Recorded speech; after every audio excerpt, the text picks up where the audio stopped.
Okay. Okay, we'll tell you, we're gonna get back into good. We're gonna get back into the sugya over here in the halacha. We're up to Amira lenachri, Amira la'akum, telling a guy to do a malacha on Shabbat. The first thing that we have to remember is, unfortunately, many people have a misconception. And they think that they can tell the guy anything to do on Shabbat. I'm not doing it, the guy's doing it. They think that's okay. Most of the people, they don't know. There's a lot of people like that, unfortunately. It's not me, it's the guy, and they think that's okay. We saw already that that's not the case. That Amir Lanachri is a problem. And it's not just Amir Lanachri, it's not just telling the guy to do a malacha. It's also if the guy does the malacha for you. You didn't tell him anything. But the guy is your friend. And the guy wants to help you out. And he does the malacha, that's an isser. You're not allowed to benefit from that malacha. You might even have to tell him not to do it, to stop him. And you might have to leave that room if he turns on the light. Because it's not just me telling him, but if he's doing it for me, that's also the isser. That's what we saw last week as well. Now, last week we dealt with, and we just briefly review last week so we can get into the new topics. What is the Isser of Amir L'Nachri? Meaning, is it an Isser d'oraita or is it an Isser d'Rabbanan? We saw that it was a Machloket Rishonim. And the Machloket Rishonim were really based on a Machloket of Chazals, right? So we have the Midrash Mechilta that says that telling a guy to do a malach on Shabbat is a deoraita. It's based on a pasuk. It's based on a pasuk. The Mechilta is darshaning that pasuk and saying it's deoraita, that a guy doing your work, it's here the lashon of the Mechilta was v'lo yaseh nachri, right? Because the pasuk says kol malacha lo yaseh. So he says over here, Lo ta'aseh ata, lo yaseh chavarecha, v'lo yaseh nachri melachtecha. That's what it means. Kol melacha lo yaseh. Have Shabbos good. People in the Shabbat doing for the malacha in the house. Right. So we'll have to deal with that in a minute. Then we had a Beferish Gemara in Masechet Shabbat that said it's not a Doraita, but rather it's a Derabanan. Telling a guy to do something is a derabanan. So you have machloket chazals, you have a midrash mechilta, and you have a gemara. And the Ramban and many other Rishonim say that if the mechilta said it's based on the pasuk, mechilta didn't say it was actually deoraita. The mechilta said it's an asmachta. That the pasuk is an asmachta, and not to say that it's actually a deoraita. And therefore, telling a guy to do a malach on Shabbat is a derabana. According to the Sefer Yereim and other Rishonim, so he's not alone here. Last week we went through the list. I don't know the list off my head again. But Sefer Yereim and other Rishonim said that it is a deoraita. How they work out the Gemara is a question. But they said it is a deoraita. Interesting, the Vilna Gaon said that the Mechilta that we have with the girsa that we have is a mistake, says the Vilna Gaon. And he says there is a parallel midrash in the Yalkut Shimoni, and that midrash says it opposite. You can't work, your animal can't work, your son can't work, but your guy could do work for you. So, the oraita. So that's what the Vilna Gaon says. That Yalkut Shimoni is the right midrash, and not the mechilta the way we have it. So that's what we saw last week. It's a machloket, seems to be machloket chazal, parallels into machloket rishonim. Lahalacha, we said that we go that it is derabanan. That telling a guy to do a malacha is a derabanan, is a shvut. And what was the reason for it? Why if it's a shvut, it is derabanan, why would the rabbis make this shvut? Why would you make this derabanan? So there were three answers that we had.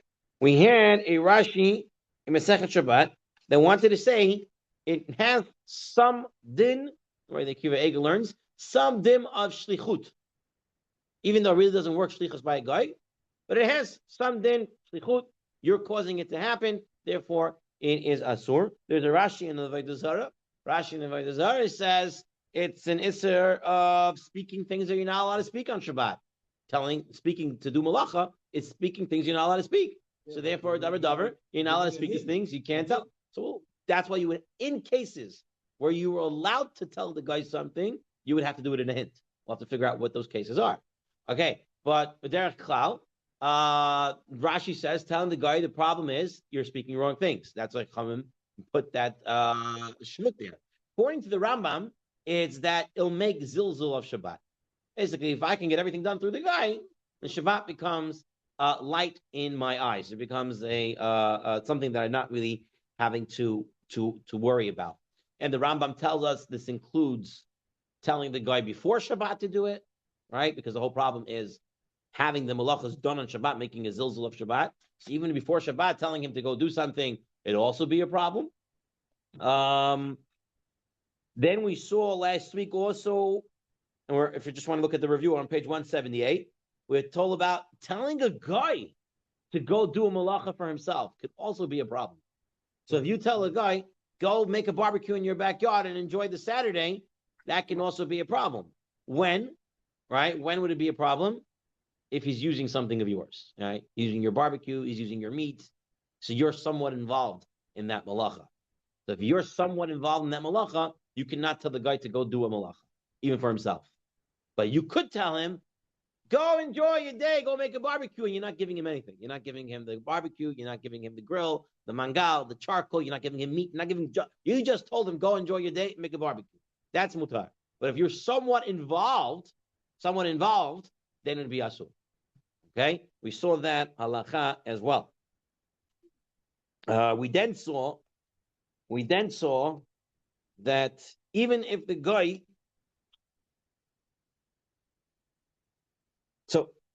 if the guy lit the lamp for himself, you're in a room, it's dark, and the guy lit it for himself, you can enjoy it because he did it for himself. Right. And near echad lameach, one light is used for 100 people, right? You turn on a light. I have in the shul 50 people, I have 100 people, I have 150 people, I have the same light. So one light for everybody. So therefore, he lights one light, everyone can use it. The only problem is if he may have lit that light for you. Meaning he really doesn't need the light, and he's lighting it for you. So then you can't use it. Well, also, let's say he went to collect food for his animals, right? You guys are both farmers. And he's going to collect food for his animals, right? You know, you guys are good neighbors. You know, Tony and you go way back a long time. And he knows you also have a farm, you have animals, and he knows that your animals, you don't get to take food. You don't get to cut them and bring them on Shabbat.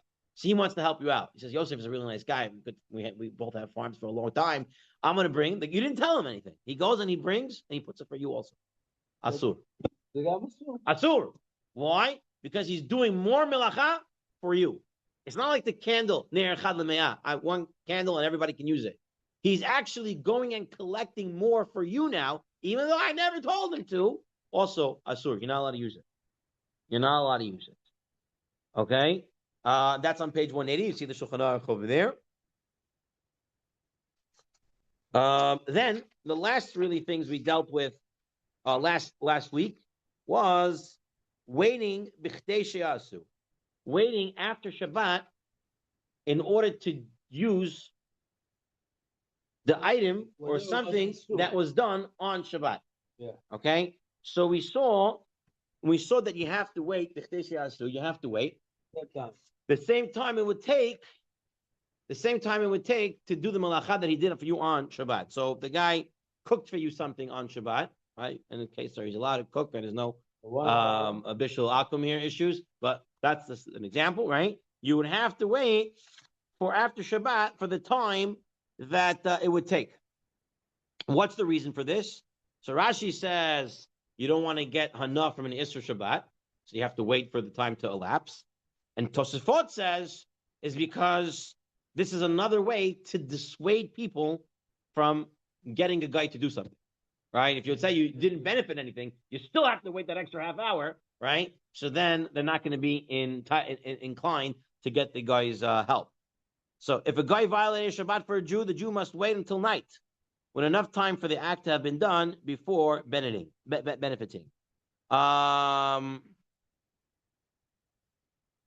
This, the Mishnah Berurah says, is only true of Malacha de'oraita. If it's Malacha de'oraita, he actually did one of the 39 Melachot for us. Then you have to wait b'chtei she'asu after nightfall. Okay? If it is a derabanan, we said as follows. If it's derabanan, every other Jew can use it on Shabbat already. Shabbat or Yom Tov already. So the guy did the malacha, he did it for me. Everyone else can already on Shabbat use it. Malacha derabanan only, not the oraita involved. What about me, myself? Motzei Shabbat or b'chtei she'asu at Motzei Shabbat? So it's machloket. Okay? So you have the Tosfot and the Ran. And so Tosfot says that he can use it right after Shabbat. And the Ran says no, he'll have to wait. So according to the Ran, it's a big difference. The Rabbanan, the guy did it, the Rabbanan, the guy did it, the Rabbanan. Everyone can use it besides me. And when can I use it? Not much of Shabbat. I have to wait until the time it can actually be taken. Okay, and Shulchan Aruch says in the Stam you don't have to wait, and then says Yesh, and some say you have to wait. The Mishnah Berurah says the guy did it for me. Who is me? How do you define me? How do you define you? You or me are defined by us and our household. So our children, our wives, and all that are all considered us. We, me. Okay, so you can't say, oh, the guy did it for me, but he didn't do it for you. You should go ahead and use it. No. As long as you own the same house, not just me and my household, but also if I have guests on Shabbat and they're in my domain now, they also cannot benefit from the malachat derabanan that the guy does for me on Shabbat. The really interesting case that the Shulchan Aruch says, what about a coffin? The guy made a coffin for me on Shabbat. Right? A coffin for a grave to bury somebody in. All right? Shulchan Aruch says, this coffin becomes asur le'olam. You can never use it. Even if you wait, the basket, the casket, the coffin. You can never use it. The guy made it on Shabbat, you can never use it. Asur le'olam. Can you sell it? I'm not sure. I'll have to look into that. And the reason why it's asur le'olam, says the Shulchan Aruch, is because it's nikr. Everybody knows that this coffin was built on Shabbat. Apparently, it's something that's very recognizable. So it doesn't have to just be a coffin. Anything that everybody knows, anything that everybody would know, this was done on Shabbat, becomes asur le'olam. When we say b'chtei she'asu, you have to wait, is when you don't know. It's not recognizable. This guy made it, whatever. It's something that he did, so I wait. And then it's fine. But if it's recognizable, then it becomes asur le'olam. Okay? The last thing that we mentioned last week, really, this is just a quick review of last week. I'm in my house, and the guy comes in, and he turns on a fire. It makes it warm. He turns on a light. He makes it light in the house. And there was no light beforehand. Can I continue to sit there, or do I have to leave my house? So the Mishnah Berurah says, you have to stop him. Don't do it. But if he does it, you don't have to leave your home. You didn't ask him. You don't have to leave the home, but you also can't use it. You can't use the light. And I can't read from it. I can't look for stuff in it. Because it's asur to use, because he did it for me. But I don't have to leave that premises. Okay? That's the way the halacha is. Okay, now we're going to get into the new shir for today.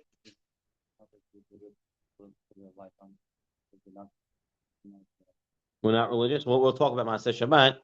I think that's next year, right?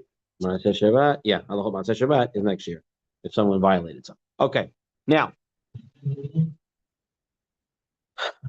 we're going to come into when is it mutar? In what cases is it mutar to benefit from the guy's melacha that he does on Shabbat? Meaning, I know he cannot do it for me, right? Anything he does for me, whether I asked him or not, is asur. Can't benefit from it. When is there permission? When is it mutar to benefit from the guy's melacha that he does on Shabbat. So we saw one already. He does it for himself. He lit the candle for himself. Everyone can use it because one candle for him can be used for everybody. If I know he did it for me, that's a problem. I can't use it. If he did it for both of us, I still can't use it. Right? He did it for him and me. Still can't use it. He did it just for himself. I could use it. But let's see another case.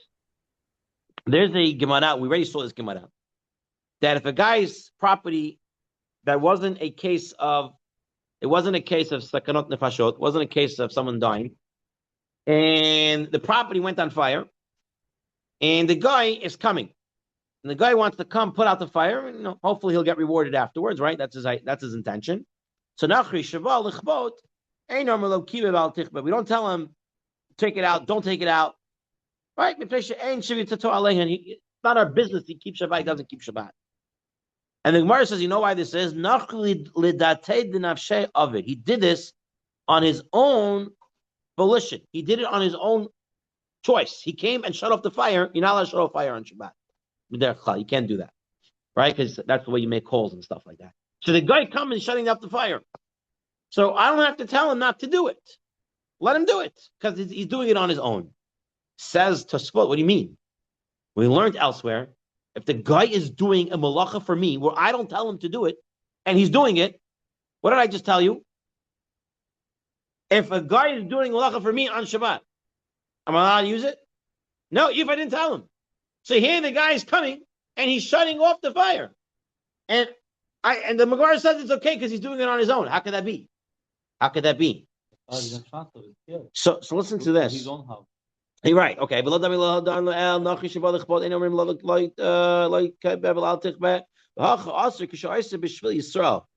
in our case, with lighting something, we tell them also B'Shvil Yisrael. Hi, when is this? When do we say it's okay? In a case where he's shutting it down. We're going to see telling a guy or hinting to a guy to shut something down is different than to turn it on. To turn on the light, very problematic. To shut off a light is not so problematic. The reason is the Rabbanan, that's why. The Rabbanan. Let's say it's an incandescent bulb. Okay? So you're shutting off a light. But let's take a look at this. What page are you on? We're on page 191 right now. 191. Volume 22, 191. Thank you. She'en yisrael nehen b'masa hanochri. Aval hacha sheguf yisrael nehen b'masa shanochri lo yamin adat dinafshei kavi. Hov anochri miskaven lahanasai. Kach per shebenu shimshon hazeh. So there is a fine line over here, says Tosafot. There is a difference when the guy is doing me a malacha and I'm enjoying from the malacha that he does. That's what we're going to call a direct enjoyment for me. Direct benefit. He turns on the light. I can see because of his malacha. But when he shuts something off, the malacha is shutting it off. Not what happens afterwards, that it's dark now. I have no hana from him shutting off the light switch. That's his malacha, shutting off the light switch. Memela, now it's dark. I can benefit from it. It's an indirect benefit. That's the distinction here. That's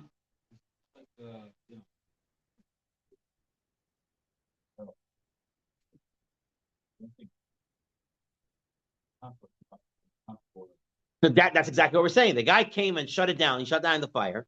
The malacha was shutting the fire. Now that something got saved afterwards, that's a whole different business. My enjoyment is that something got saved, not that he did the malacha shut it down. When he's turning on the light, I'm enjoying him turning it on because now I can use it. That's a direct benefit. That's a problem. When it's indirect, shutting it off, that's a different story. That's what Tosafot is saying, Gopi. Okay, that's one. Yeah, that's fine. But that's the mela. That's happening after the fact. I'm removing the issue. I'm removing the problem. The malacha he did was removing the issue, but not causing. That's the way halachically they set it up. that turning it on, that's the malacha that's causing it, and now I'm enjoying the direct benefit of the malacha. Shutting it off is an indirect benefit. The malacha is shutting it off. I'm deriving benefit from after it's being shut off. You're taking away what was there. Exactly. Okay, that's one case of permissibility. Okay, when it's indirect benefit, which means in our case, you're going to see shutting off a heater, shutting off an air conditioner, shutting off lights. Okay, now you can't just tell them to go and do it. We're going to have to see how it's done. You can't tell him go and shut this off. On his own. If he did it on his own, that's fine. No, but That's fine. That's fine. In advance, right? How he knows? Because That's fine. You have to know how to tell him. You have to know how to tell him. If he did it on his own, I'm going to see a case in a minute. If he did it on his own, you're going to see it's fine. How to tell him if it's not on his own. Yeah, I'll show you how to tell him in a minute. One time we were in a hotel room. There was no heat. It's freezing cold. Right. So the guy came. He couldn't fix it before Shabbat. He said, "Okay, I'll come later. I'll fix it." So now we're sleeping, and he's fixing it for us, for our room. Okay. And then the heat went on. It's fine. Heat, we're going to see, by the way, turning on heat, we already saw there's a head to turn on heat. To tell, it's pikuach nefesh. We're always going to say turning on heat is a pikuach nefesh. So therefore, you can tell them even directly, please turn on my heat. When it comes to heat, and some even extend this to air conditioning. Well, maybe 50 degrees, no one. Right. So Shulchan Aruch says you shouldn't take this to an extreme, meaning always turn on like some people do. Shulchan Aruch actually says that. It has to be a lot of cold. What's a lot of cold? It depends. If an old person's in the house, 50 degrees is very, very cold for him. And it's dangerous for him. If it's a young child in the house and it's very cold, 50 degrees, it's going to be very cold for them. So you have to look at the situation. But the Lamais, if you're right, there's only adults there and it's 50 degrees, Shulchan Aruch would agree with you. You cannot tell the guy. In the middle of Siberia and there's no fireplace or whatever. It depends on the Indian. Depends on the cold thing. Okay, that's one case of permissibility of enjoying the benefit of a malacha from a guy if it's an indirect benefit. That's one. Second case, I will tell you, the activity was already possible. Okay, says Shulchan Aruch in source 41, page 191. Beit Yisrael. Ova and Yehudi v'hidlik near acher, and a guy comes and he turns on another light. Mutter l'ishtamesh la'oro be'od ner rishon dolik, as long as the other candle is still lit. Aval acher sheich b'harishon aser l'ishtamesh l'hasheni. Okay, so says the Shulchan Aruch that if I had one light on and the guy went and turned on another light, I can enjoy from that second light as well, as long as the first light is still on. This is called an additional benefit. It's a hosafa. It's an addition. It was already. Right. Okay. Now, what about the shamash? Now, what does this mean? No, there is no shamash over here. In this case, there is no shamash. For the shamash, you could use both. Now, what does this mean, additional benefit? I just want to make it clear to you what additional benefit means. Additional benefit means, okay, here's the example. I had one light in the room. I could read, but it's difficult for me to read. I have to strain a little bit, but I can read. It's a little bit difficult. The guy went ahead and turned on a second light. Now I can read clear. I can use that light because I was able to read beforehand. But if I was not able to read beforehand, it was dark enough that I cannot read. Now he turns on the light and I could read. I cannot use that light. Okay? It has to be an addition to what was already there. And that's becoming a little bit more. That's fine to enjoy that benefit from the guy's malacha on Shabbat. Not if it is something new that wasn't there before. Okay. So let's take a look in the Orchot Shabbat. The Orchot Shabbat is going to bring you a couple of mamash cases of how you can deal with the guy's malacha and benefit from that malacha. Okay, here's the case. First case number one. Take a look at page 192, source 43. Hearings over there, number 11. A Jew has his house, and it's midnight, 1 a.m., and the lights are on. And his neighbor, we're going back to Tony, very nice guy. He says, You know why he has Yosef? This is your neighbor Tony. Okay, Tony sees Yosef's house. He's got the 1 a.m. lights in the bedroom. Tony, he looks by, it's on Shabbat night, and he says, I know why the light's on. Forgot to shut it off. The timer's not working. He's a Jewish guy. He can't shut it off. He feels bad for him. So he knocks on the door. He says, Yosef, I'm here. I'm going to shut down your lights. He walks in and he shuts down your lights. Can I use that benefit? Can I sleep in that room now? Good. So let's read inside. Let's read what he says over here. It's permitted to allow him to extinguish it if he comes to turn it off on his own, and one does not need to object. It's also permitted to sleep there, right? And there's no isser of melachet hanachri. V'hatam meshum ein zu hana me'etzem melechet hanachri el hana haba memela machmas kibuy haner. Right? I'm not benefiting from that malach of him shutting it off. I'm benefiting memela what happens afterwards. Now it's dark and I can sleep there. Right? So he's coming to do it on his own. I didn't tell him to do it. He's doing this malacha of kibuy, of extinguishing, which is an indirect benefit now. I'm allowed to sleep in that room, and that's not a problem. Similarly, if he comes and turns off the air conditioner, right? He's shutting it down. The malacha is shutting it down, not enjoying the benefit of it becoming warmer in the place. Okay? So you have to realize that's an indirect benefit. Okay, now that is when it's about shutting off. Like shutting off. Let's say they kosher mutton in the same way they undoes a knot for yours. No, this is only by shutting off. Turning on is a direct benefit. He's turning on the light, and from the light that he put on the light, I'm enjoying that malacha. Making a knot, let's say he makes a knot for you, now you have something to work with. He undoes the knot. Undoing is like the same thing as kibui. Is that also if he undoes the knot?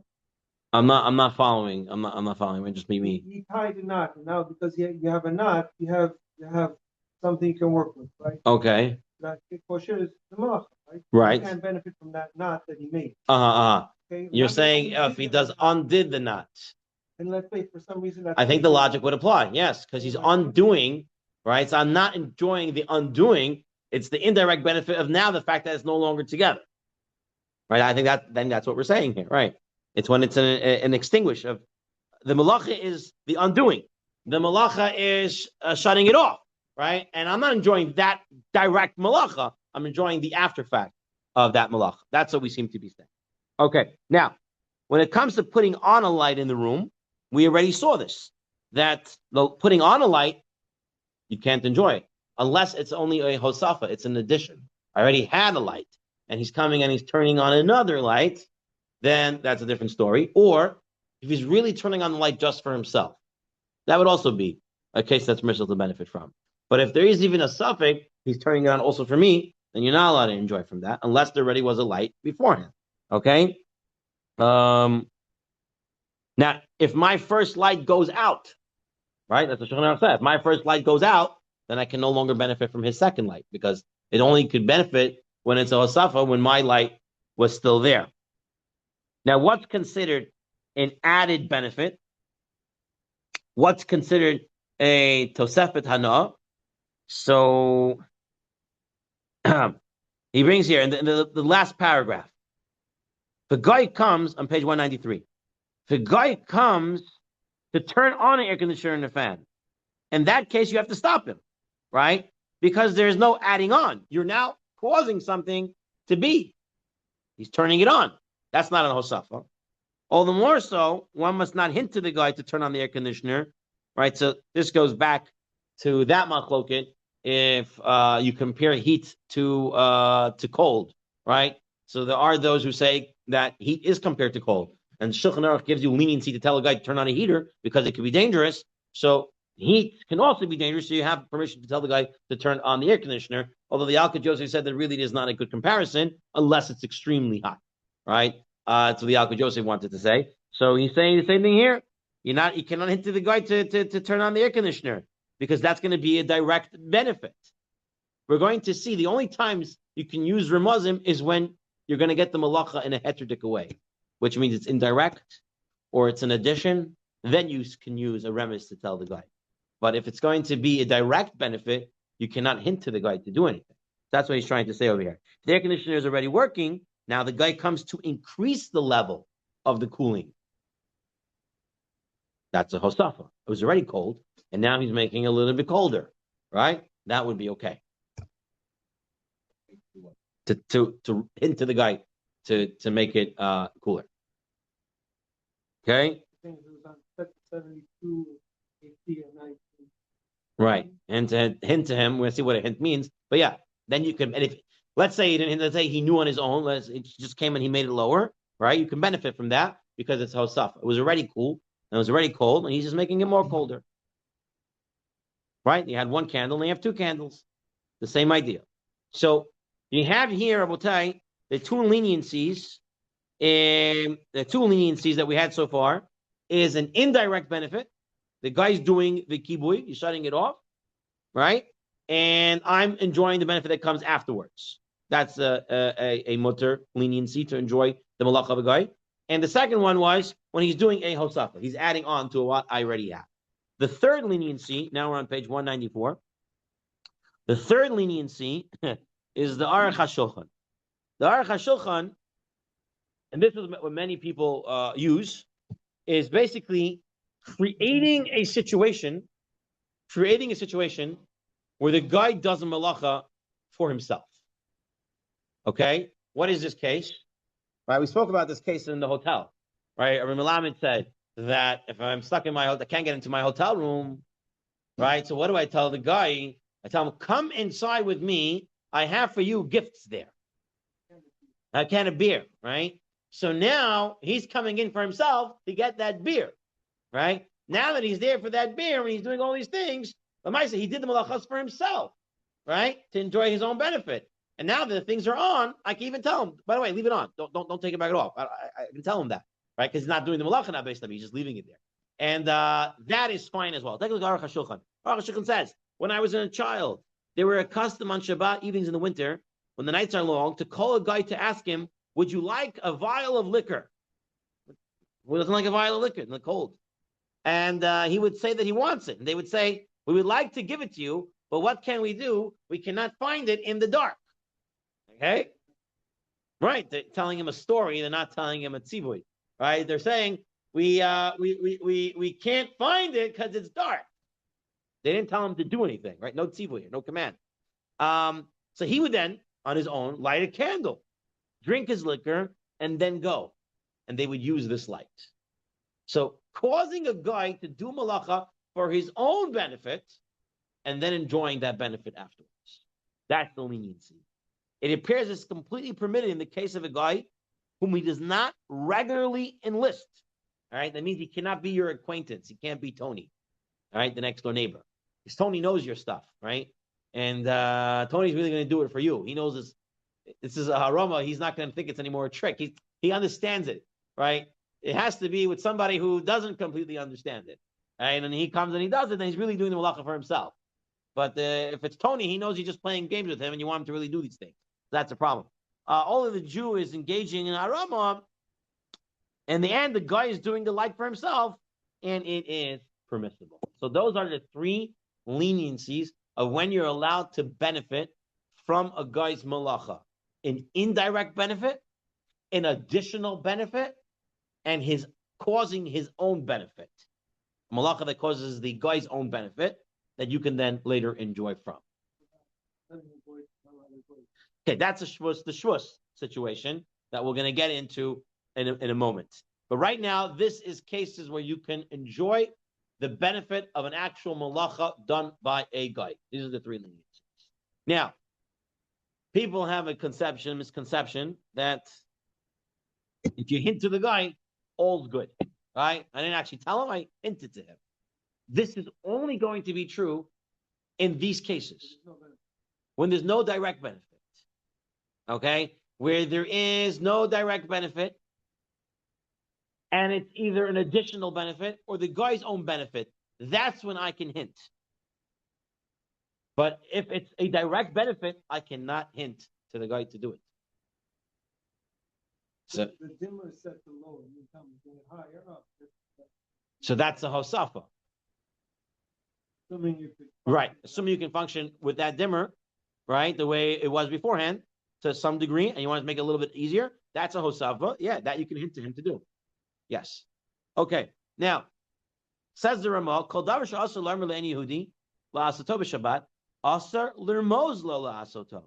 You're not allowed to hint to him to do it either. There's another line in the Ramah. You can read Avamutar l'rmoz la'asos malacha acher Shabbat, to hint to him to do malacha after Shabbat. I don't want to get into that right now. The line I want to read is the Ramah says, whatever you can't say to the guy, you can't hint to him either.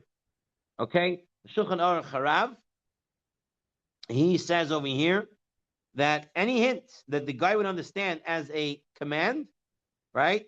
You're not allowed to say those words. So even if it's code words or stuff like that, or slang or anything like that, that the guy would know this means to do X, Y, and Z, that's considered a hint, and that would be usher to give to the guy. The Chaya Adam says so much so, hinting with your hands, or with your nose, pointing with your nose or something like that. That's all considered commanding and telling him to do, and that you can't do. We cannot turn our light on Shabbat. We as religious are not allowed to turn on. Let's see what is permissible. Let's see what is permissible. Okay. So that was the Chaya Adam. The Mishnah Berurah clarifies that what does it mean to hint without giving instructions? He writes in the Megin, name of the Megin Abraham, that if the hint is presented as an instruction, that's a problem. But simply told as a story, it's permitted to hint one's request to the Gentile in this manner.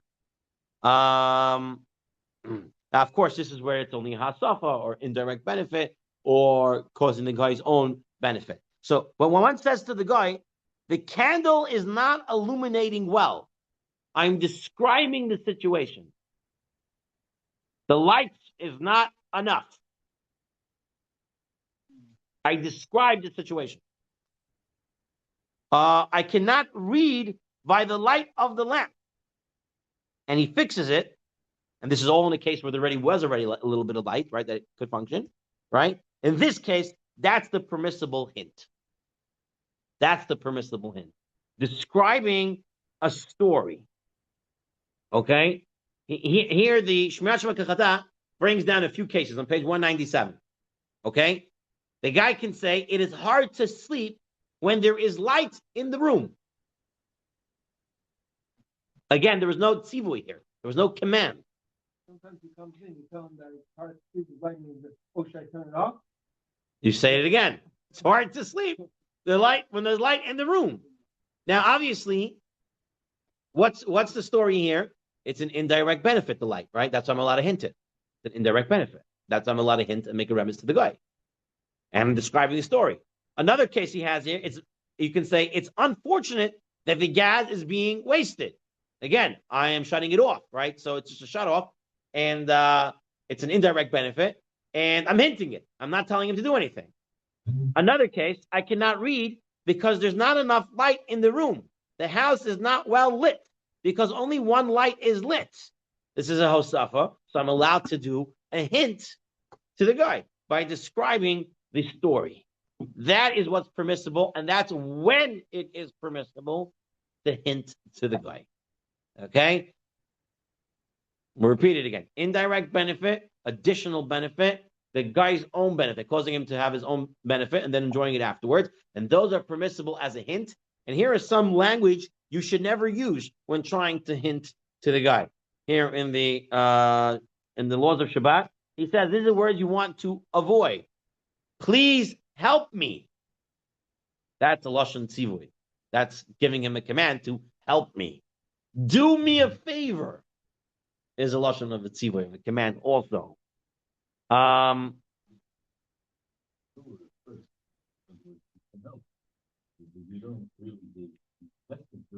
think it's a difference between. Yeah, I think that's a difference. Do me a favor to come in a minute. That's fine. But then to say, do me a favor and X, Y, and Z, that you can't do, right? Right, because it'd be very awkward to walk over to the guy and say, get inside my house. I need you in here, right? You can't say I need. That's already less than command. People get scared. What are you going to do?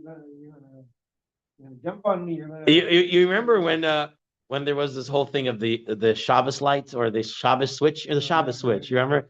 So the guy made that advertisement, that YouTube clip. You remember that YouTube clip where the guy was trying to go outside and get a guy to come inside, and it was this woman. He tells her, "Come inside." She's like, "What? Come inside?" And she runs the other way. They calls the cops or something like that because you're getting scared from calling someone inside your house. You might think about it for a second. If you were non-Jew walking outside and some guy in this weird hat and jacket and all these things says, "Come inside here," right? You also would want to run the other way. So obviously, and people live in the area and stuff like that, they know. But yeah, to say "do me a favor" and lashonos like that is a command language, and the person would have to stay away from that type of language.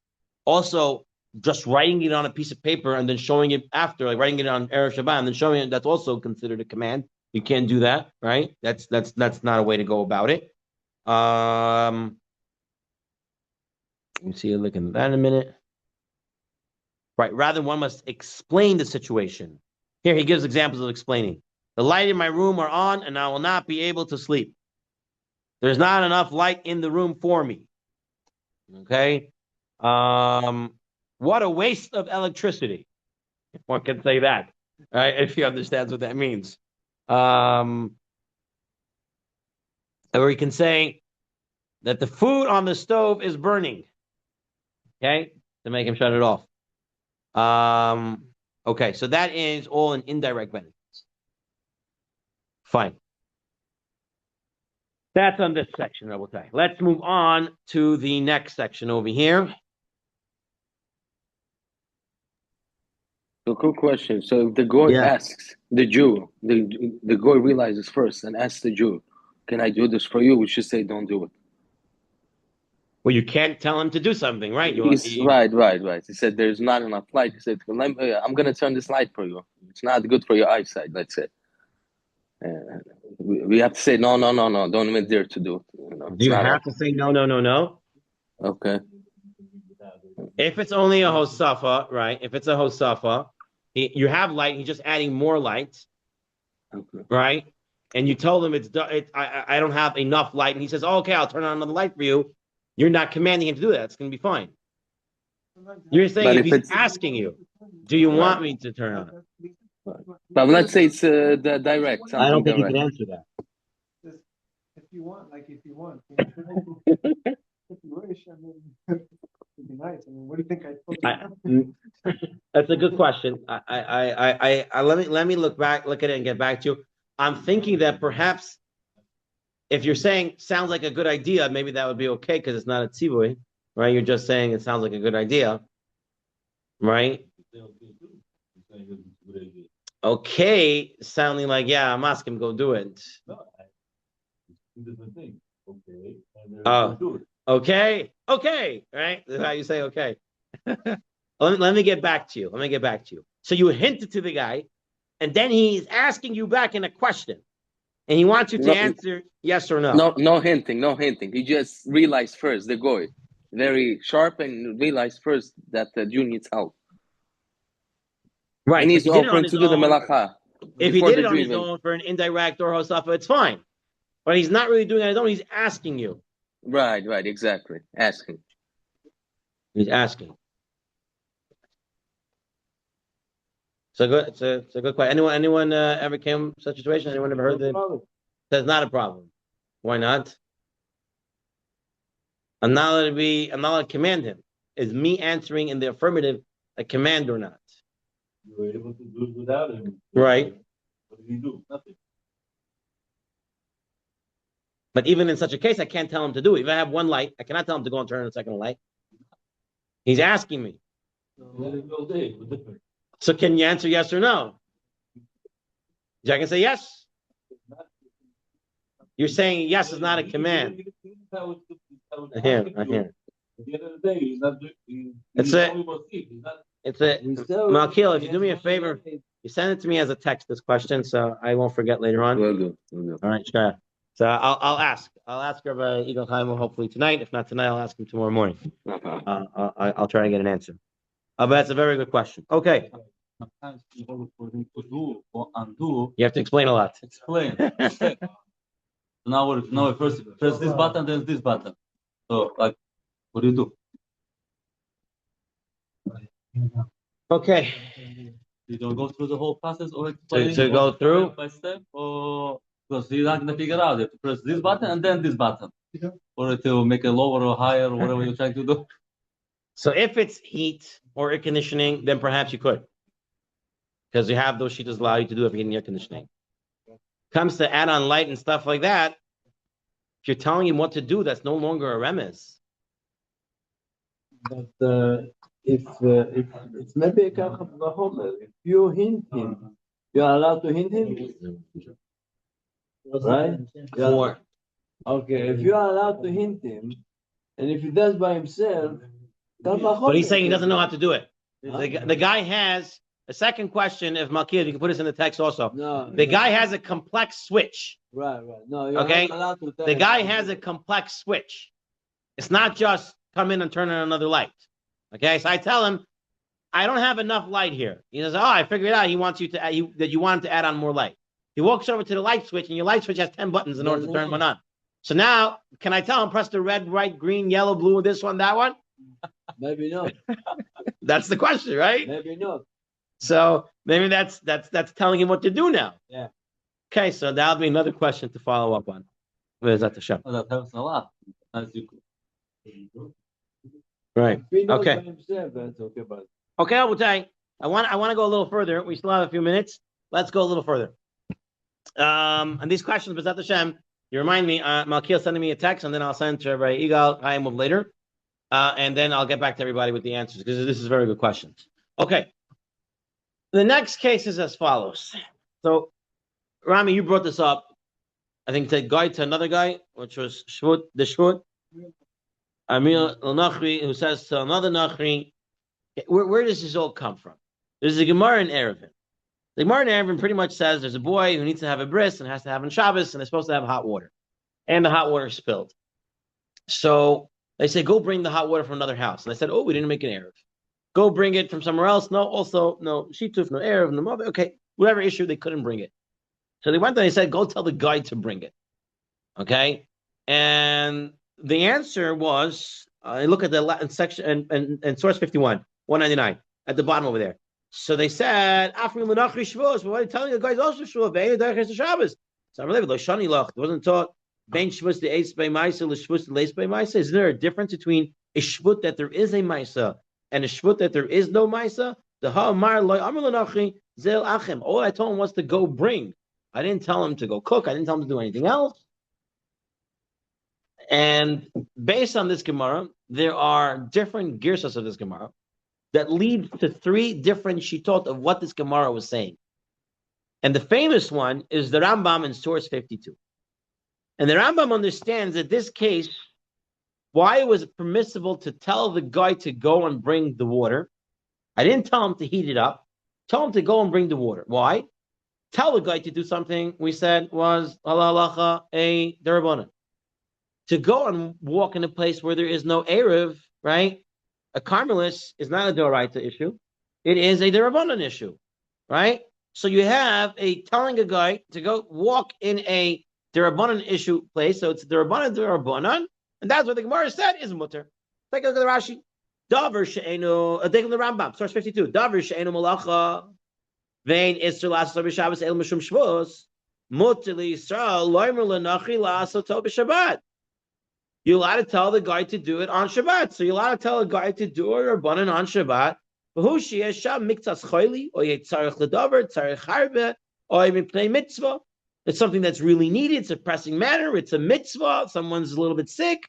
Then you're allowed to tell a guy to do a derabanan. That's why the Rambam understands the sugya.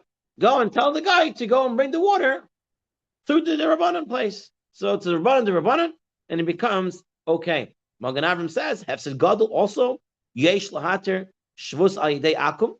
It's mutter to, because if it's a big loss, to tell a guy to do something that's the Rabbanan. And Shulchan Aruch Harav says the same thing. And when we rely on these opinions for great loss, same is true for great need. Even when the loss does not apply, okay, when there's a great need. Now, the Baal HaItur, he understands, I believe it's the Bahag also, they understand, and the Ran brings it like this, that the Gemara didn't just say, go and carry it through the Carmelites. The Gemara was saying, go and cook the water on Shabbat. And the Leis Bei Ma'aser, the Yesh Bei Ma'aser was, if you're doing something or the guy's completely doing it. And since the guy's completely cooking it and bringing it, it'll be mutar. So according to the Ran, Af B'kol mitzvot, in all the mitzvot, it's mutar to tell the guy, Afil b'melacha gemura, even when it's a complete melacha, a doraita melacha, you're allowed to tell a guy, V'ner shezehu dat harav ba'al ha'itur, shehetir lomar le'nachri lahadik lo et haner l'sudat Shabbat. I want to have my sudat Shabbat. According to the Baal Yitur, I'm allowed to tell the guy to go and do a doraita for me. A tzarech mitzvah. A tzarech mitzvah for a choli, ksas choli, or tzarech harbe, tzarech davar, whatever the Rambam said, right? Whatever you're allowed to do, shvush to shvush according to the Rambam. For the Baal Yitur, that's mutter to tell the do a doraita. The case was to go do a doraita. Not just to carry, but to cook. So he had a different girsa. He had a different girsa. And his girsa was you allowed to go tell the guy to cook it. So therefore, you're allowed to do an actual malacha. Now, we don't hold this Bali Yitur, meaning lahalacha, but in places of great need, we rely on the Bali Yitur.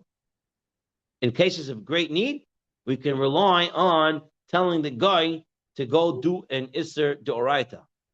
We'll have to see what is a great need in cases like that. But there is room to use this in Tzarech God for a mitzvah and stuff like that.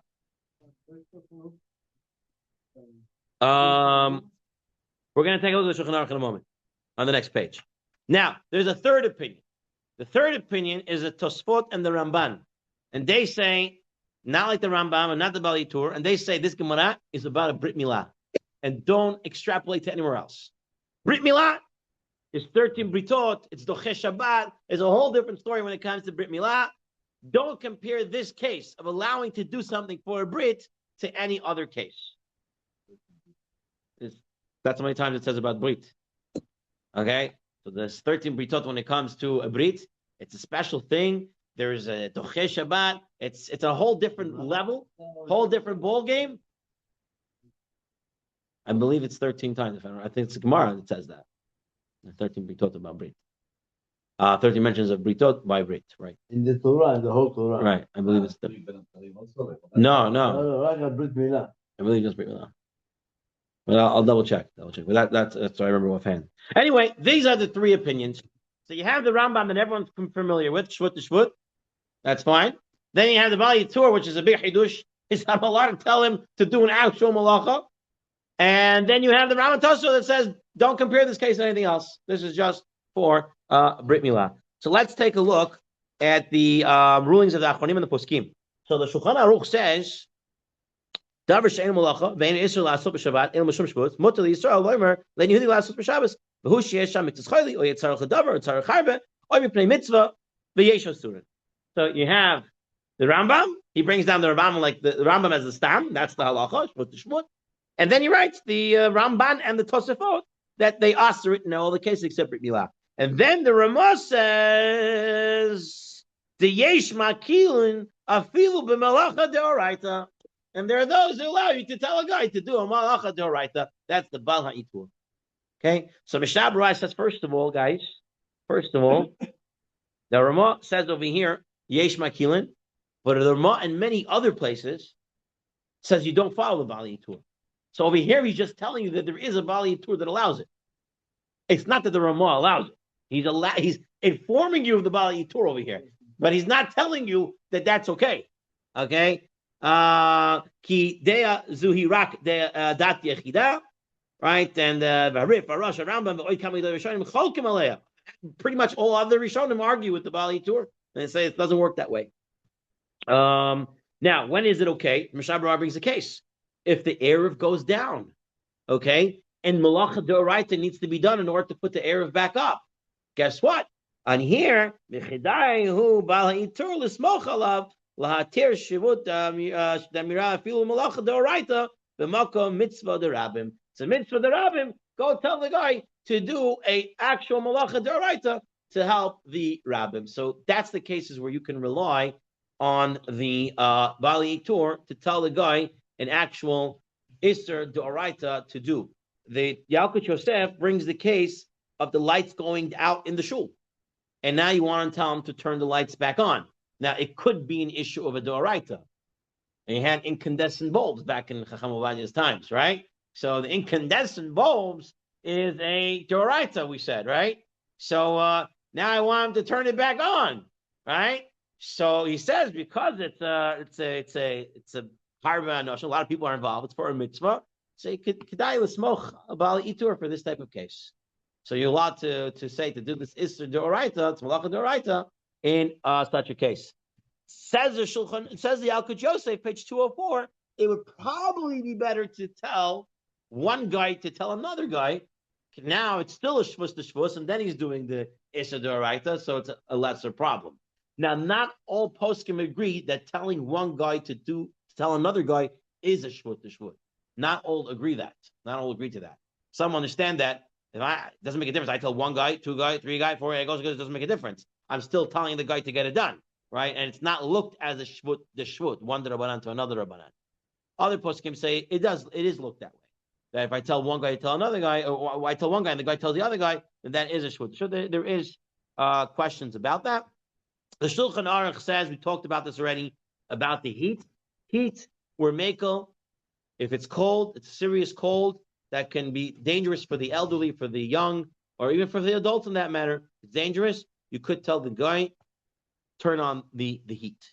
All right? You can tell him to turn on the heat. Okay, so deliveries, right? So deliveries is a good question. If the deliveries are happening and I didn't schedule it, it's not stafka just to me. I mean, if the deliveries are out and stuff like that, it's not a problem. I mean, tchum and outside tchum is also an issue, and where you can put it and stuff like that. But the case that's brought is about, let's say, the newspapers. I'm ordering a newspaper or an art or news things that gets printed on Shabbat or is delivered on Shabbat. Can I subscribe to such a thing? And the answer is most times yes. Right? It's mostly printed for goyim, so I'm just getting a little bit. They're delivering it to a lot of people and stuff like that. We're not going to be able to get into all that situation and this time around, but there is room for leniency depending on the situation. That's fine. It's fine. Amazon, it's the UPS, they're delivering all the time. It's not dafka, it's their job. Their schedule. They're sending it out. Okay, whether it can open the box or how I open the box or if I can use the item, if it's not a muksa item and stuff like that, there's also room for leniency. You should ask a shayla and we'll tell you what to do at that time. I want to finish. I really want. We have a minyan and I really don't want to keep people back. So I just want to mention a few last moments because we're really ending the shir at this point. Is number one, for the Shabbat meal, to ask the guy to do malacha de rabbanan. So it's only Shabbat. You can ask a guy, but it only could be for stuff that are actually part of the meal, the main parts of the meal, right? The wine, the lechem, a fish, a meat, but salads and stuff like that, you can't tell him to do any Yisur D'Rabbanan to get that. You're allowed to tell a guy to do something that is a chumrah. We're not doing it because of a chumrah, but really it's mutar mikar hadin, but we're just not doing it because it's a chumrah, so that you're allowed to tell a guy to do. You're also allowed to tell a guy to do a psik reisha, right? To do something that is a psik reisha. For example, Malkiel brought this last time, telling him to open the refrigerator when there's a light inside that's going to go on. Okay? So I don't want to benefit from the light going on. I just want him to open up the refrigerator. So I tell him to open the refrigerator, light goes on, that's fine. It's a meal anachi with psik reisha, and that is mutar, and we're allowed to tell him to close it. Whether it can tell him to take out the light bulb is a question, because I don't want to tell him to come I have to go over to my neighbor's apartment every 5 minutes, come out and open the refrigerator again. I don't want to do that. So I'm going to take out the light bulb. You should try to hint it to him to take out the light bulb. Okay? Try to hint it to him to take out the light bulb, because remember, it's kiboy, and that is an indirect benefit, and therefore you're allowed to hint it to him. There are those who say if he doesn't understand, you can actually tell it to him straight. There are poskim who say like this. The other one is malacha when it's unnecessary, right? I tell him, go and bring me this, and it's 2-3 blocks, and he can walk, and he decides to take a car. That's fine, right? And that's his business. I tell him to do what he can do without doing malacha. That's also fine to tell him. And malacha bein hashmashot in twilight time, okay? I can tell him to do something during twilight time, whether Friday night going into Shabbat or Shabbat going into Motzei Shabbat. During twilight, right, Ben Mashod, I'm mutar to tell a Nachri to do a malacha at that time. Okay, and this Amutai concludes the shir this time around in Amira and Nachri. Next time we'll start Maaseh Shabbat. Rabbi Hanan Shalom Atakal Kol Yisrael. Leficha Chibam Tov Mitzvot Shemar Adonai Chafetz Lema'an Tzidko Yagdil Torah V'Yadil.